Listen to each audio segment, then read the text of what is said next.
Hello friends, आज हम आपके लिए लेकर आए हैं झंडू पंचायत का काउच सिरप। ये ओनली ऑन 5 रुपये का शैशे पैक में आता है। ये 5 रुपये का बहुत बढ़िया है। G2 use.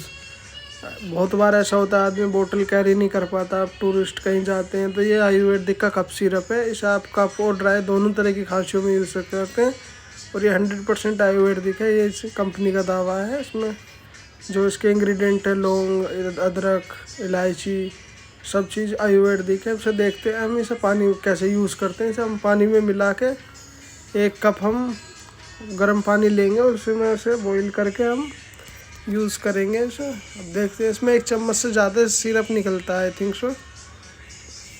इसमें 1 चम्मच निकल चुका है और मेरा चम्मच गिर गया है गलती से, पानी में मेरा हाथ लग गया था। तो अब इसे हम यूज़ करेंगे। और गाइस, नोट करने की बात यह है कि इसमें आपको कुछ भी अपनी तरफ से कुछ भी ऐड नहीं करना है। ये इजी टू यूज़, बस ऐसे अपना पाउच निकालो। मैंने अच्छे से पाउच को निचोड़ दिया है। अब इसे सिप करो। सिप कर करके धीरे धीरे आप ले सकते हैं। आपको 100% ये खांसी में 101% आपको ये आराम देगा। मैंने इसको यूज़ किया है तो मैं इसी भी यहाँ पे आपको मैं एक्सप्लेन कर सकता हूँ। ये बहुत अच्छी सिरप है। प्लीज़ आप एक बार ज़रूर ट्राई करें। कभी मोस्टली ट्रैवलिंग कहीं पहाड़ों में आप जा रहे हैं तो उसके लिए बहुत बेटर है। Thank you so much. Like, share and subscribe.